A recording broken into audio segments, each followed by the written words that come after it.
Pac-12 and Mountain West scheduling agreement has been released. Let's break it down.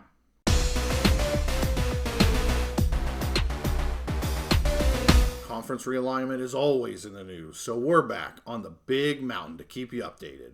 Hey, it's great to have you here on the mountain. If you're new to the channel, we welcome you. And if you're back to hear from us, we're doing another Pac-12 Mountain West episode. It's been a little while since we've done anything on them. But just as a reminder, I'm JY, and this is my good friend Steve. And we are going to go over in a little bit more detail the scheduling agreement between the Pac-2 or Pac-12, but we've been calling them Pac-2, and the Mountain West. It was released. I was not sure if we'd actually see that, but it did get released.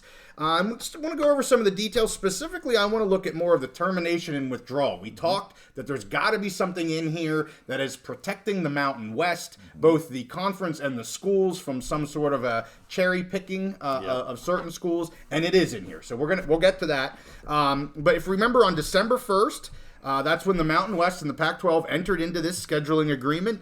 We at the time thought it was fantastic for both sides. Still do. I'm really excited for what this is going to look like next year. And now that agreement's been made to the public. So the payments that we talked about, $23 million over 2 years, is broken down as such. There's a $3 million just general participation fee for the Pac-12. There's a $2 million administrative fee that is paid $1 million each by each of the schools, Washington State and Oregon State. And then $18 million of this is for the actual games. So Oregon State and Washington State, or the Pac-2, are paying $1.5 million per game for the 6 scheduled games for each school. So that's how you come up with that $23 million. Interestingly enough, I'll talk about this in a little bit, basketball was actually included in this. Since I'm talking about payments, the payment for basketball would have been $1 million in total for each school. But as we know, that did not come to fruition. They actually went with the West Coast Conference for basketball, as with most of the other sports. So let's get into the nitty-gritty of the termination and the withdrawal fees. So a termination fee would kick in if the PAC makes an invitation to join the conference and another school accepts that offer before the 2-year anniversary of the contract's initial term, which was August 1st of 2025. So again, if they make an invitation to one or more school of the Mountain West, there is a termination fee. The fee would be paid by the PAC based on the number of teams that both are invited and accept. I think that's key here. It's not just an invitation, but it's an invitation and an acceptance of said invitation by the schools.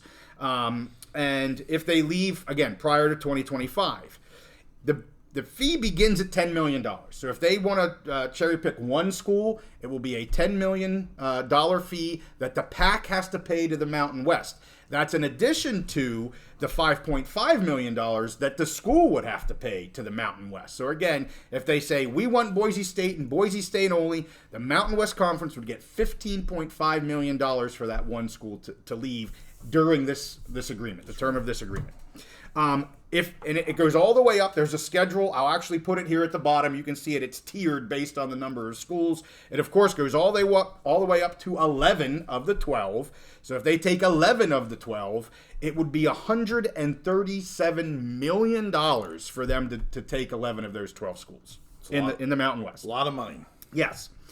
The fees are waived. I did find this interesting. The fees are waived if all 12 schools are invited and accepted into the PAC. Yeah. More to come on that. But, they're obviously taking the stance of it's all or nothing. We're a conference. We're a conference for a reason. We're going to lay this out in terms of if you are going to try and steal 3, 4, 5, 6, whatever it is, here are the fees.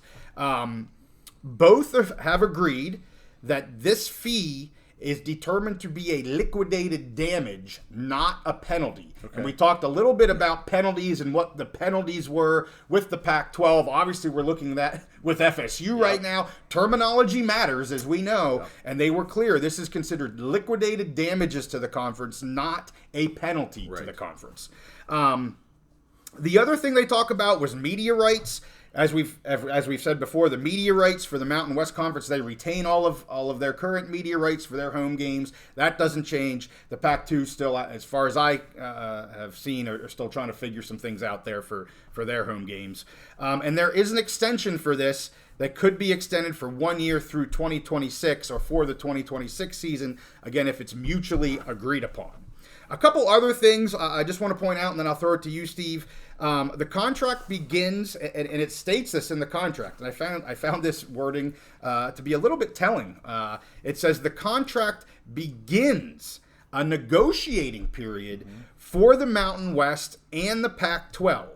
If invited, it would become effective for the 25-26 or 26-27 season. So they're saying, yeah, we're going to negotiate. Now, how big or small are those negotiations? How deep are they going to get? We don't know, but they're calling a spade here. We kind of knew that. There's going to be some ongoings as to, is it the Pac-12 joining the Mountain West? Is it the Mountain West joining the Pac-12? Is it a new conference that they're going to merge and create some? We don't know, but they say there's going to be negotiations ongoing for this.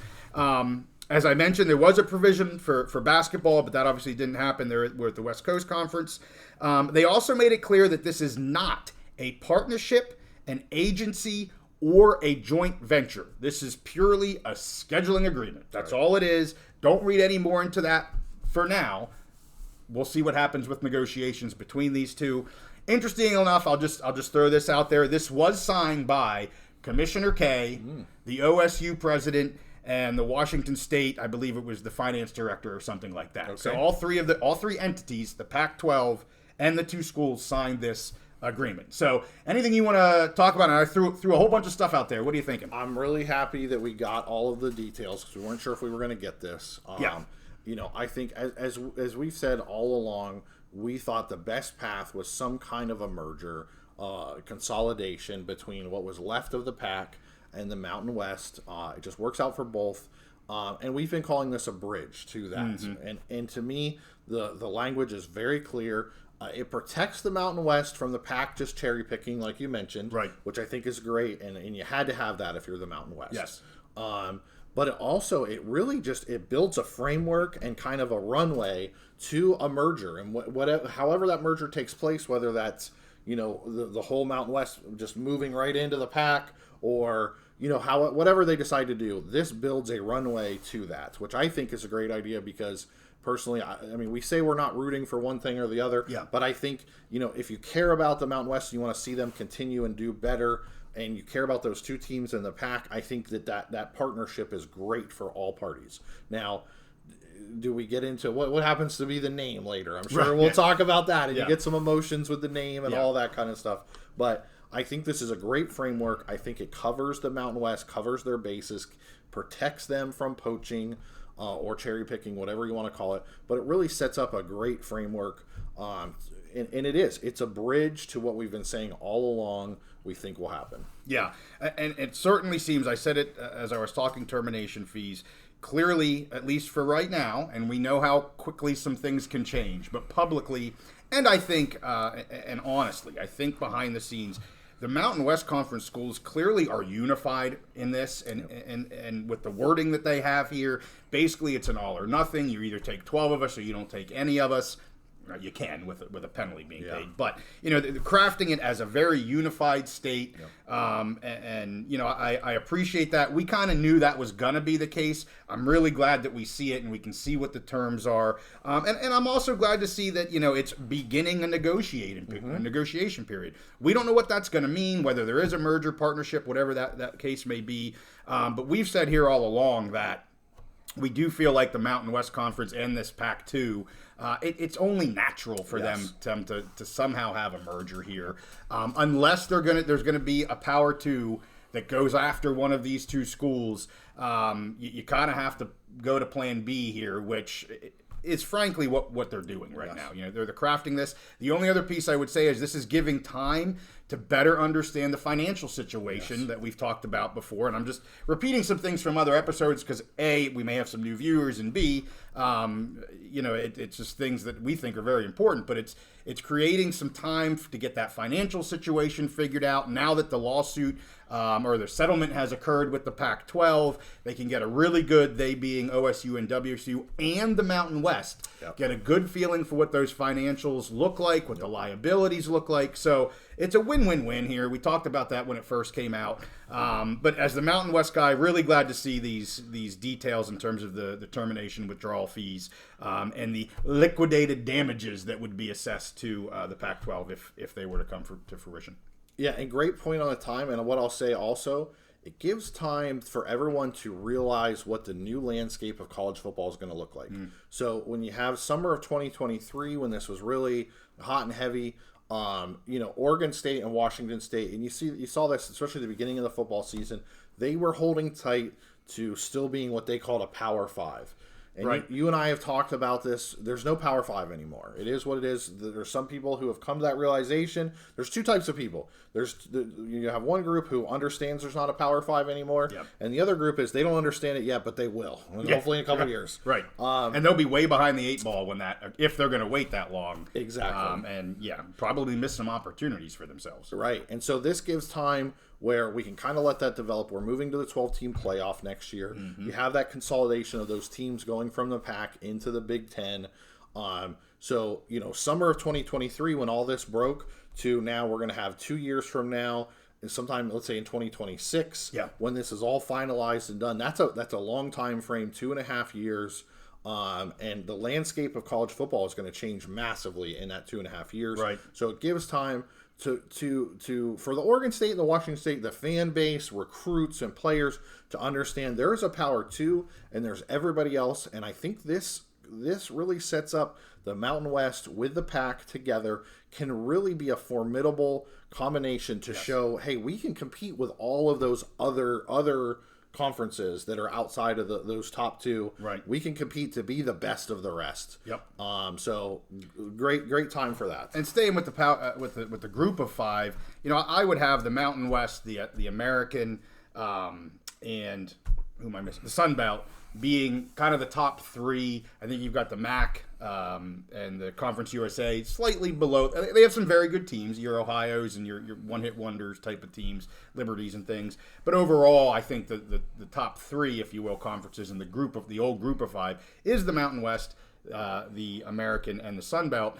And I think with the addition of Oregon State and Washington State, if this doesn't put the Mountain West at the top of that list, it certainly gets them closer to the top. I think it kind of depends year over year who has the better team. With SMU going to the ACC, there's changes happening here, and it is strengthening the Mountain West's just overall strength of competition. And I'm going to go back and say I think Boise State is going to be very formidable next year. I think this raises both the competition for that team, along with the Beavs and the Cougs. I think Wyoming's going to have another really strong team. I think Fresno State is going to have another really strong team. So I see the top 8 or so teams of the Mountain West, including these two, so that'd be 8 of 14, being very, very strong teams next year. Now that you're going to have a couple stinkers that they won't pan out to be as good as they are. New Mexico, Hawaii. But I'm excited for the Mountain West next year. I'm excited to see how this transition and negotiation period work out.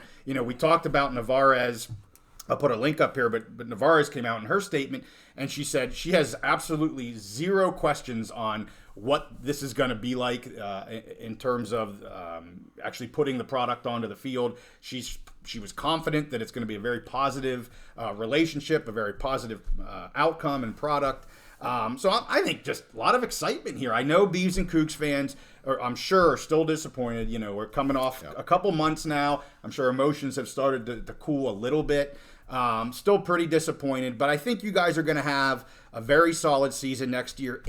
Yes, you're not in the Power 5 conference anymore, but I think you're going to have a lot of good games in the Mountain West, and I think they're good things to come. I know you said you're a Beaver believer. Yeah, Beaver believer. And a Coug, whatever. We got to come up with a cool name for the Cougs. But yeah, I'm real positive about all of this. Yes, and I want to bring back one of your very first points when we started talking about this was a merged Mountain West with whatever was going to be left of the PAC is really set up to be the premier West Coast football conference. Absolutely. We see all this great interest, in Fresno, these teams out in California, teams in Pacific Northwest, the teams across the mountain states. This really sets up this conference with the Big Ten, with UCLA, USC, Washington, Oregon. Yeah, they're big teams, they're big programs out there. They're going to be playing against a lot of Big Ten teams. They're going to be traveling to Pennsylvania. They're going to be traveling to Ohio and to Michigan, whatever. There's a void. You have a conference like the PAC-12 basically going away, and they created a void out west. And this is a good opportunity, this partnership between what's left of the PAC and the Mountain West, to fill that void. There's a lot of interest. There's a lot of fan interest. There's time slots available there at nights. And so it's a great opportunity for them to showcase themselves as the premier West Coast or western half of the state football conference. Yeah, and we're going to be putting out another transfer portal update really soon. We talked about Nelson, leaving USC to Boise. We talked about Foreman leaving USC to Fresno. So yeah, I mean, these might be kids that are like, yeah, I'm not interested in that anymore for whatever reason. I mean, I'm sure there's a lot of reasons why, but they're staying with kind of that West Coast Conference type of theme here. So it's good to see. So, hey, with that, we'll put a wrap on this. We're going to have another FSU episode coming out, an ACC episode coming out, specific to the grant of rights and how strong or weak is that grant of rights. Be looking for that episode to drop in a day or two. And with that, we'll see you next time on the Big Mountain.